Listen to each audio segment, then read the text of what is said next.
ఈ శుభవచనం ఏమిటో ఆలోచించుకుంటున్నదా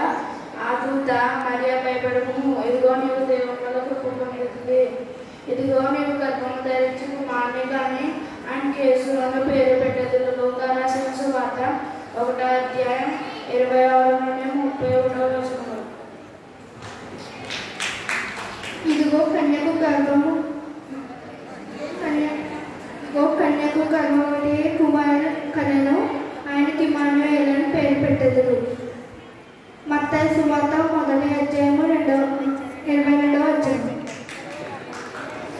ఇదిగో కన్యక గర్భవతి కుమారుని కనెను. మత్తయి 1:22. వారు ఆ నక్షత్రము చూసి అత్యానంద భరితులై ఇంటిలోకి వచ్చి తనైన మరియు ఆ శిశువుని చూసి సాగిలో పడి ఆయనను పూజించి తమ పెట్టెలో ఇప్పి బంగారం కాపాడి బోళంలో ఆయనకి కానుకగా సమర్పించింది. పరిశుద్ధులైన మత్తయి రాసిన సువార్త 2వ అధ్యాయం 10-11వ వచనం. ఏలయనగా మనకు శిశువు పుట్టెను, మనకి కుమారుడు అనుగ్రహించబడును. ఆయన భుజములుగా రాజ్యభారం ఉండును. ఆశ్చర్యకరుడు, ఆలోచనకర్త, బలవంతుడైన దేవుడు, నిత్యులకు తండ్రి, సమాధానకర్తకు అధిపతి అని అతనికి పేరు పెట్టబడును. యెషయా 9:6. పూర్వకాలమందు నానా సమయంలోనూ నానా విధములుగాను ప్రార్థన ద్వారా మన పితరులతో మాట్లాడేను దేవుడు. ఏదైనా గుణ అంతమందు కుమారుని ద్వారా సమస్తమును వారసునిగా నియమించాను. ఆయన ద్వారా ప్రపంచములను నియమించాను. ఆయన దేవుని మహిమ యొక్క తేజస్సును, తత్వం యొక్క మూర్తి అంతమునే ఉంది. తన మహాద్భుతాల చేత సమస్తములను నిర్వహించను. ఆయన దేవుని మహిమ యొక్క తేజస్సును పాపముల విషయాల్లో శుద్ధి కన్నా తానే చేసి దేవదూతల కంటే ఎంత శ్రేష్టమైన నామము పొందెనో వానికంటే అంత శ్రేష్ఠుడై ఉన్నత లోకమందు మహామహుడకు దేవుని కుడిపార్శ్వమున కూర్చుండెను. ఏలయనగా నీవు నా కుమారుడకు, నేను నిన్ను కని ఉన్నాను అని ఇదియుగాక. నేను ఆయనకు తండ్రినై ఉండును, ఆయన నాకు కుమారుడై ఉండును అని దూతలలో ఎవరితోనైనా ఎప్పుడైనా చెప్పానా?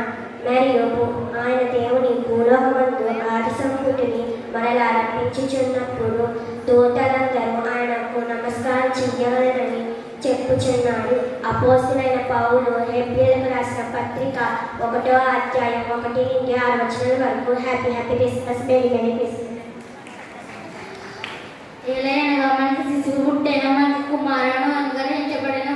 ఆయన భుజము మీద రాజ్యభారం ఉండును. ఆశ్చర్యకరుడు, ఆలోచనకర్త, బలవంతుడైన నిత్యులకు తండ్రి, సమాధానకర్త, అధిపతి అని అతనికి పేరు పెట్టబడును.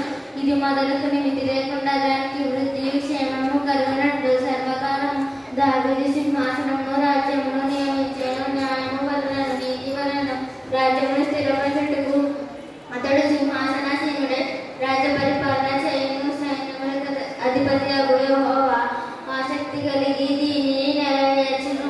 ప్రవక్త అయిన యెషయా రాసిన గ్రంథము 9వ అధ్యాయము 6-7 వచనములు. Glory to God in the highest on the earth, peace among those who have peace. Luke 2:14. In the beginning, God created the heavens and earth. Genesis 1:1. The Lord is my shepherd, I shall not want. Psalms 23:1. ఇదిగో కన్యక గర్భవతి కుమారుని కనెను, ఆయనకు ఇమ్మానుయేలు అని పేరు పెట్టెదరు అని ప్రభువు తన ప్రవక్త ద్వారా పలికిన మాట నెరవేరినట్లు ఇదంతే జరిగెను. ఇమ్మానుయేలు అని పేరు నాకు భాషాంతరమున దేవుడు మనకు తోడని అర్థము. పరిశుద్ధుడైన మత్తయి రాసిన సువార్త 1వ అధ్యాయం 22-23 వచనములు. For to us a son is born, to us a son is given, and the government shall be upon his shoulder, and he shall be called Wonderful Counselor, Everlasting Father, Prince of Peace. Isaiah 9 chapter 6 verse. మరియు నీకును స్త్రీకి నీ సంతానమునకును ఆమె సంతానమునకును వైరము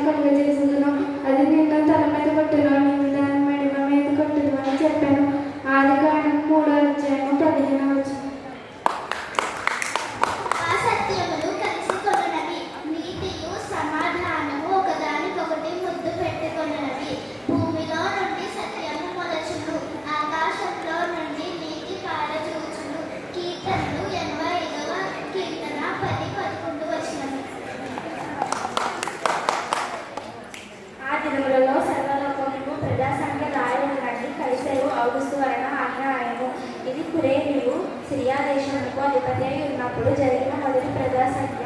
అందరూ ఆ సంఖ్యలో వ్రాయబడుటకు తమ తమ పట్టణములకు వెళ్ళేది.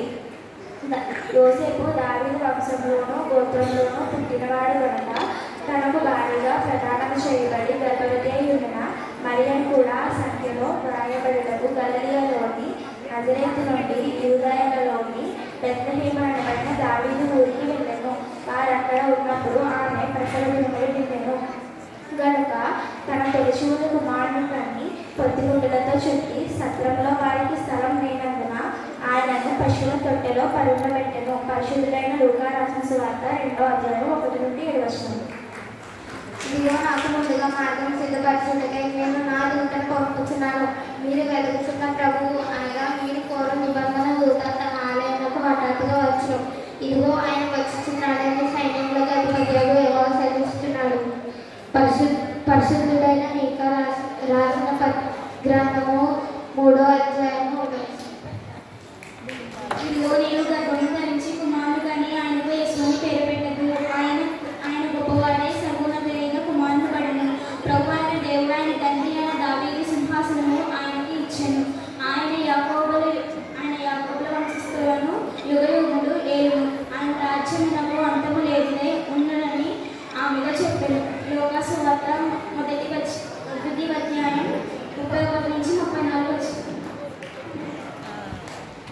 ఆ దేశంలో కొందరు పొలంలో ఉండి రాత్రి వేళ తమ మందను కాచుకొని చుండగా ప్రభువు దూత వారి వద్దకు వచ్చి నిలిచింది.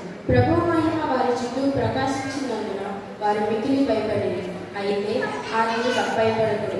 ఇదిగో ప్రజలందరికీ కలగబోవు మహా సంతోషకరమైన శుభవర్తమానము నేను మీకు తెలియజేయుచున్నాను. దావీదు పట్టణంలో నేను రక్షకుడు మీ కొరకు పుట్టి ఉన్నాడు. ఈయన ప్రభు అయిన క్రీస్తు. దానికి ఇదే మీ కారణం. ఒక శిశువు పొత్తిగుడ్డలతో చుట్టబడి ఒక తొట్టులో పండుకొని ఉండటం మీరు చూసేదరని వారితో చెప్పారు. వెంటనే పరలోక సైన్య సమూహం ఆ దూతతో కూడా నుండి సర్వోన్నతమైన స్థలంలో దేవునికి మహిమయు ఆయనకు ఇష్టమైన మనుషులకు భూమి మీద సమాధానం కలుగునుగాక అని దేవునికి స్తోత్రములు చెల్లించదు. లూకా సువార్త 2వ అధ్యాయం 8 నుంచి 14 వరకు. కాబట్టి ప్రభు దాని యొక్క సూచన మీకు చూపును. ఆలకించుడి. కన్యక గర్భవతి కుమారుని కని అతనికి ఇమ్మానుయేలు పేరు పెట్టును. యెషయా గ్రంథము 7వ అధ్యాయం 14 వచనం. దావీదు పట్టణమందు నేడు రక్షకుడు మీ కొరకు పుట్టి ఉన్నాడు. ఈయనే ప్రభువైన క్రీస్తు. దానికి ఇదే మీ కారణాలు. ఒక శిశువు పొత్తిగుడ్డలతో చుట్టబడి ఒక దగ్గర పండుకొని ఉంటారు మీరు చూసేదరని వారితో చెప్పాను. వెంటనే పరలోక సైన్య సమూహము ఆ దూతతో కూడా నుండి సర్వోన్నతమైన స్థలంలో దేవునికి మహిమగా ఆయనకి ఇష్టమైన మనుషులకు భూమి మీద సమాధానం కలుగుగాక అని దేవునికి స్తోత్రం చేయుచున్నాడు. లోకా సువార్త 2వ అధ్యాయము 11 నుంచి 14 వచ్చిన వరకు ఈ విధంగా రాయబడి ఉంది.